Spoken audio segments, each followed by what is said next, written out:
ان کو کوئی سرخاب کا پر لگا ہوا نہیں ہے، یہ کہیں آسمان سے نازل نہیں ہوئے۔ یہ سومنات کے مندر میں جو اتنی دولت تھی جو محمود غزنوی لے گیا تھا، کہاں سے آئی تھی؟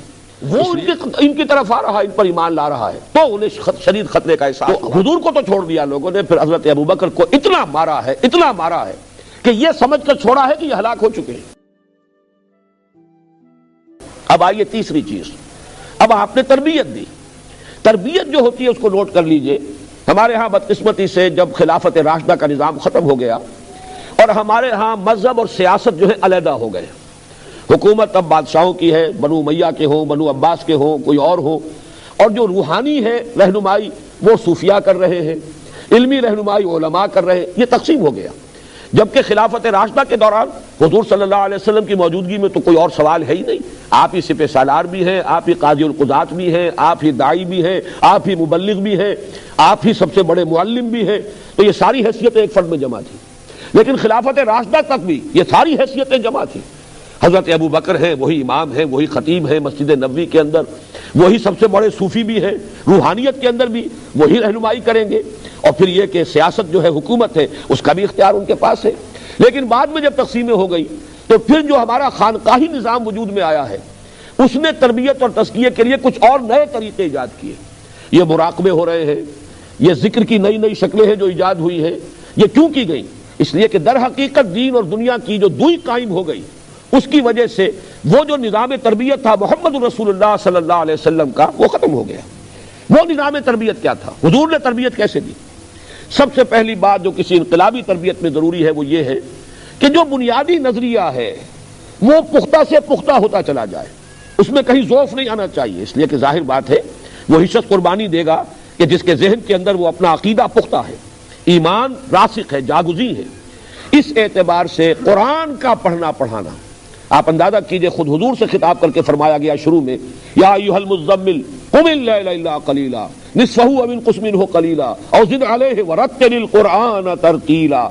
اس قرآن کو ٹھوک ٹھوک کر اپنے اندر اتاریے، اور یہی کام صحابہ کرام، اصل میں خطاب حضور سے ہو رہا ہے لیکن اصلا تو یہ امت سے کہا جا رہا ہے۔ ان ربک یعلم انک تقوم ادنی من ثلثی اللیل ونصفہ وثلثہ وطائفۃ من الذین معک۔ آپ کے ساتھ جو ایمان لائے اس طریقے سے قرآن مجید جو ہے ان کے ذہنوں میں، ان کے قلوب میں، ان کے وجود کے اندر سرایت کر رہا ہے۔ لہذا تہجد کی نماز، رات کو کھڑے رہنا، اس میں یہ ہے کہ نفس کے خلاف بھی ان ناشیۃ اللیل ہی اشد وطئا واقوم قیلا، رات کے وقت جاگ کر نیند سے اٹھ کر اللہ کی عبادت کے لیے کھڑے ہو جانا نفس کو کچلنے میں یہ بہت ہی مفید ہے۔ البتہ جیسے جیسے مرحلے آگے آئے پھر وہ تہجد کی بجائے پنج گانا نماز، جب یہ پنج گانا نماز آ گئی فرض نماز، تو پھر فرما دیا گیا کہ جتنی شدید ٹریننگ آغاز میں آپ کو دی گئی ہے اے مسلمانوں، اس کا احاطہ تم نہیں کر سکو گے، اس پر پابندی نہیں کر سکو گے۔ اللہ تعالیٰ کے علم میں ہے، علم ان سیکون منکم مرضی وآخرون یضربون فی الارض یبتغون من فضل اللہ وآخرون یقاتلون فی سبیل اللہ فاقرؤوا ما تیسر منہ واقیموا الصلاۃ وآتوا الزکاۃ۔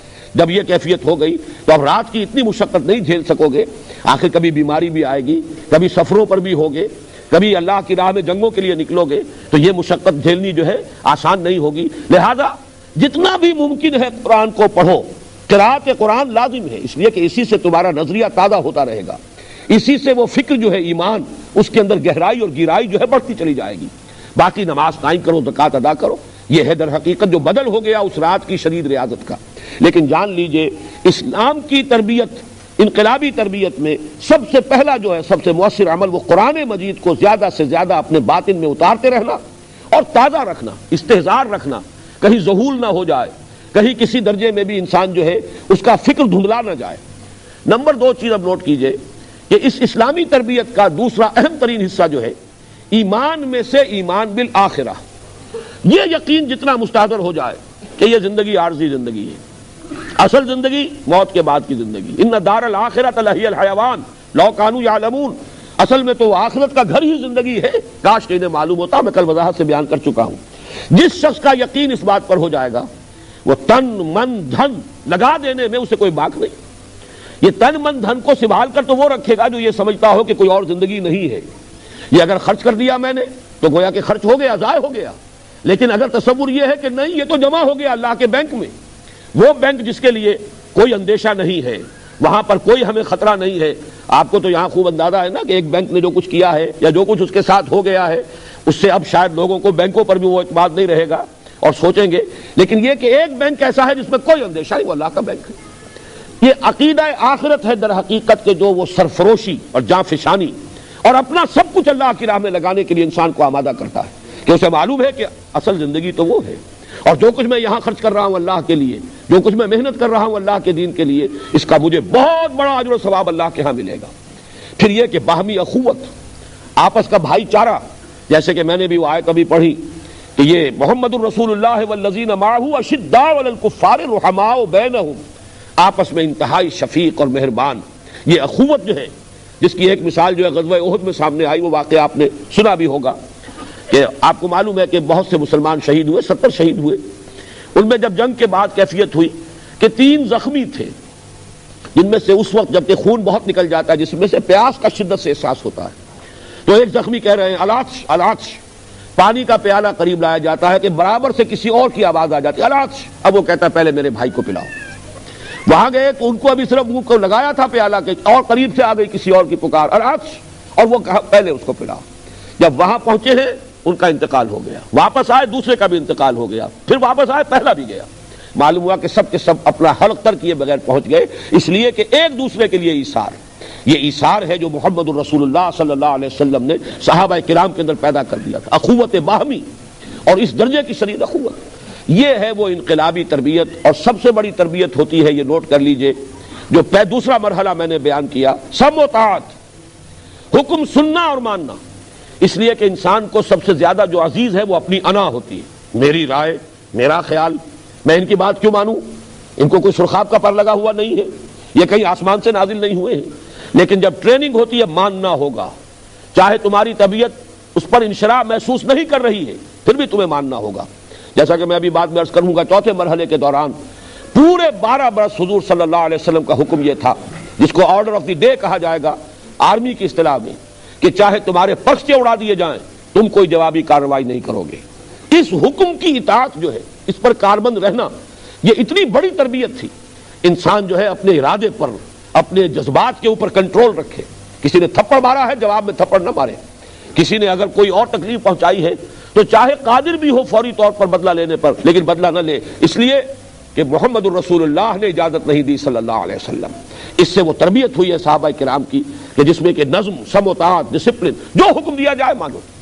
یہ 3 مرحلے ہیں جس سے کہ ایک جماعت وجود میں آئی، ایک طاقت وجود میں آ گئی. اور یہ نوٹ کر لیجئے، 10 برس میں بمشکل 125 افراد جمع ہوئے حضور کے پاس. آسان کام نہیں ہے یہ اس لیے میں آپ کو بتا رہا ہوں کہ ہم اگر کوئی کام شروع کرتے ہیں اور چند سالوں تک کوئی ریسپانس نہیں ملتی تو ہمت جواب دے جاتی ہے.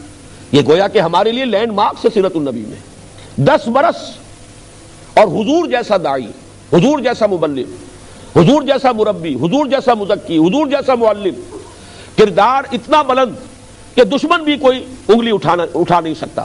مانتے ہیں کہ الصادق الامین ہے. ہم تو ظاہر بات ہے کہ ہمارے اپنے کردار پر دھبے ہوتے ہیں، زیادہ نہیں تو کم ہیں، لیکن یہ کہ بے داغ کردار آج کس کا ہوگا؟ کسی نہ کسی پہلو سے کوئی نہ کوئی کمی، کوئی نہ کوئی کوتاہی ہے.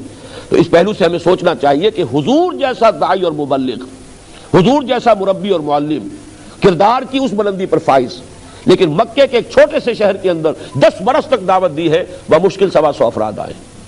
جس کو صرف واقعے کے طور پر اپنے پاس نوٹ کر لیجئے. اس کے بعد اب آگے چلنا ہے.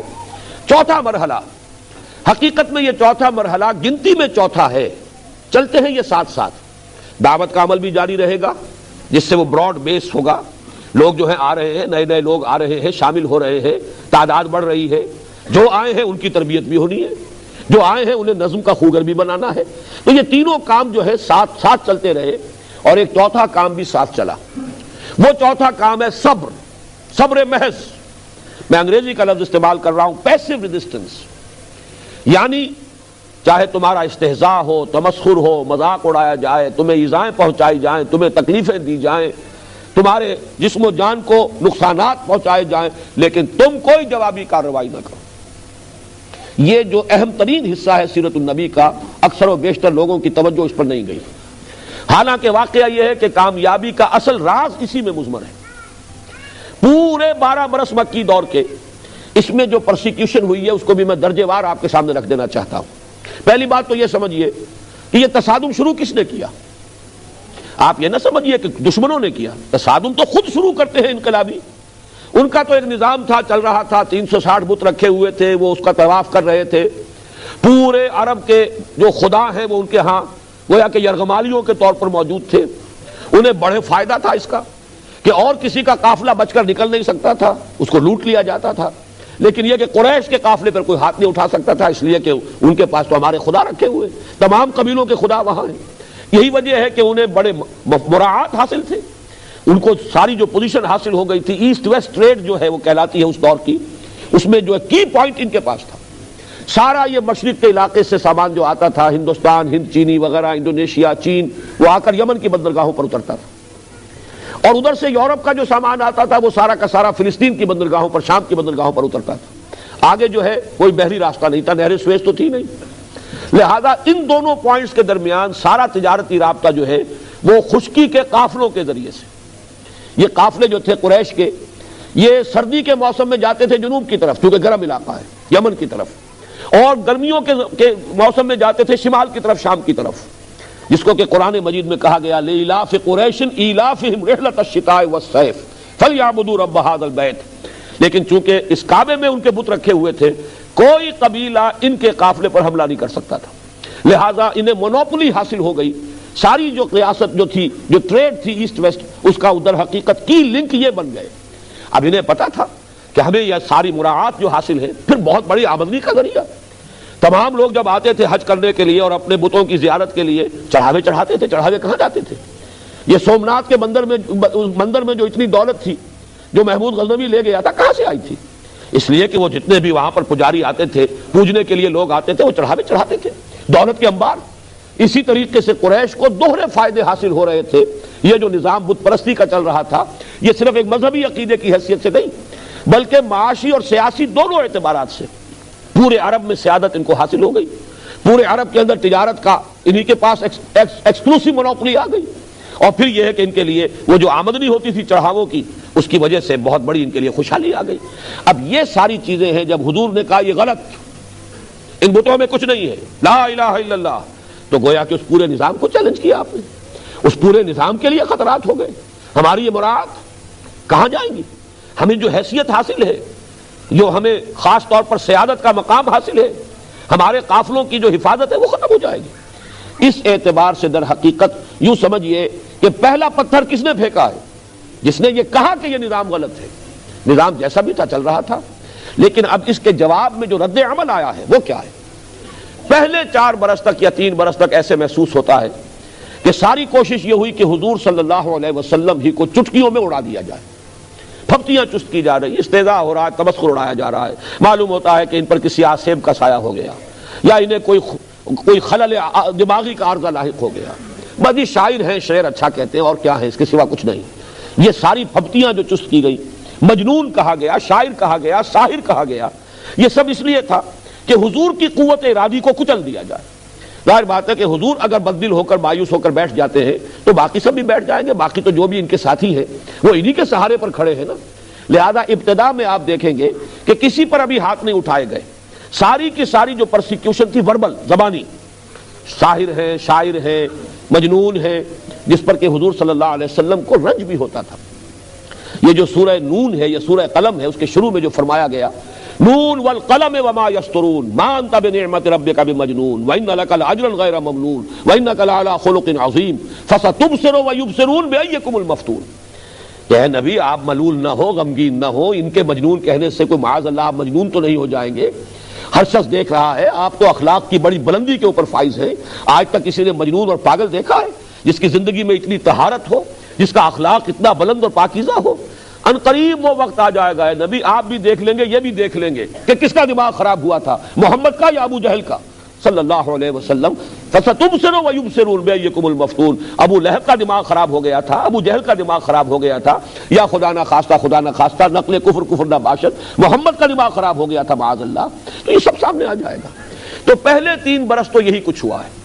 ذاتی طور پر حضور کا استہزاء، تمسخر، جس کو ہم کہتے ہیں چٹکیوں میں اڑانے کی کوشش۔ لیکن جب انہوں نے یہ دیکھا کہ یہ تو مشت خاک جو ہے، مشت غبار، یہ تو آندھی بن رہی ہے۔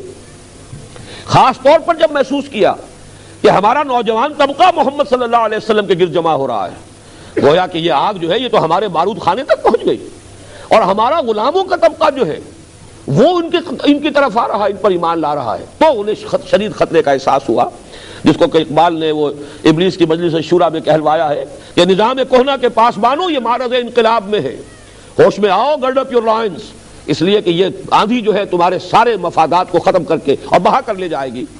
اس کے بعد سن 490 سے شروع ہوا ہے پرسیکیوشن کا دور، اتنی شدید پرسیکیوشن۔ یہ زیادہ جو ہے حضور صلی اللہ علیہ وسلم پر تو ذاتی طور پر زیادہ فزیکل اسالٹ نہیں ہو سکی، اس لیے کہ بنو ہاشم کا اونچا خاندان تھا، اس کے چشم و چراغ تھے، اور بنی ہاشم کے سردار تھے اب ابو طالب، اور ابو طالب کو انتہائی محبت تھی حضور کے ساتھ، اور ابو طالب جو ہے پروٹیکٹ کر رہے تھے حضور کو صلی اللہ علیہ وسلم۔ اب اگر حضور کے خلاف کوئی اقدام کرتے مکے والے تو اس کا مطلب یہ ہوتا کہ ان فائٹنگ شروع ہو جاتی، قبائلی جنگ آپس میں، بنو ہاشم کی جنگ ہوتی ان سے، جو بھی معاذ اللہ قتل کرتا حضور کو صلی اللہ علیہ وسلم۔ یہ وہ چیز ہے جس کی وجہ سے وہ ٹرائبل سٹرکچر جو تھا سوسائٹی کا، اس کے بنا پر حضور کو پروٹیکشن نہیں۔ مختلف مواقع پر آخر انسلٹ تو کی گئی ہے۔ ایک مرتبہ حضور نماز پڑھ رہے تھے کھڑے ہوئے بیت اللہ میں، ابو جہل نے اپنی چادر کو مٹ دے کر ایک رسی کی شکل دی اور حضور کے گلے میں پھندا بنا کر ڈالا گردن میں، اور پھر دونوں سرے کھینچے کہ آنکھیں ابل آئی۔ اسی طریقے سے ایک مرتبہ آپ نماز پڑھ رہے تھے تو ابو جہل نے کہا کہ فلاں محلے میں آج اونٹ ذبح ہوا ہے، اس کی اوجڑی پڑی ہوئی ہے، نجاست بھری اوجڑی، کوئی شخص جائے، کوئی ہے جو جائے اور جا کر اس اوجڑی کو لا کر جب محمد سجدے میں جائیں تو ان کے سر پر رکھ دے۔ عقبہ ابن ابی معیط ایک بہت ہی شقی انسان تھا، ابو جہل کے ساتھیوں میں سے، اس نے کہا یہ کام میں کروں گا، گیا اور لا کر جب حضور سجدے میں گئے اوجڑی آپ کی گردن پر رکھ دی۔ یہ سارا کچھ بھی ہوا ہے حضور کے ساتھ۔ ایک مرتبہ حضور کو مارنے کے لیے آگے بڑھے، حضرت ابو بکر درمیان میں آ گئے، اتقتلون رجلا ان یقول ربی اللہ، یہ وہی بات ہے کہ جو حضرت موسیٰ علیہ السلام کے زمانے میں مومن آل فرعون نے کہی تھی، کیا تم ایک شخص کو قتل کرنے کے در پہ ہو حالانکہ اس کا جرم اس کے سوا کچھ نہیں کہ وہ کہتا ہے میرا رب اللہ ہے۔ تو وہ جب حضرت ابو بکر درمیان میں آ گئے تو حضور کو تو چھوڑ دیا لوگوں نے، پھر حضرت ابو بکر کو اتنا مارا ہے کہ یہ سمجھ کر چھوڑا ہے کہ یہ ہلاک ہو چکے ہیں۔ بعد میں ان کے قبیلے کے لوگ آئے، اٹھا کر لے گئے، کتی مارداری کی، ہوش میں آئے تو سب سے پہلے یہ پوچھا کہ حضور کا کیا حال ہے صلی اللہ علیہ وسلم۔ اپنی کوئی فکر نہیں تھی ابو بکر کو، فکر اس حالت میں بھی تھی تو محمد رسول اللہ صلی اللہ علیہ وسلم کی۔ بہرحال یہ معاملے تو ہیں اونچے لوگوں کے، بیچارے نوجوان، ظاہر بات ہے ان پر تو ہر ایک کو حق حاصل ہے، والدین کو حق حاصل ہے، بزرگوں کو حق حاصل ہے، جیسے چاہے مارے پیٹے۔ پھر غلام، ان کا تو کوئی حق تھا ہی نہیں، انہیں تو چاہے قتل کر دے، کوئی پوچھنے والا نہیں۔ تو غلاموں کا طبقہ اور نوجوانوں کا طبقہ جو ہے اس پر سب سے زیادہ شدید جو پرسیکیوشن اور ٹارچر ہوا ہے وہ ان پر ہوا ہے۔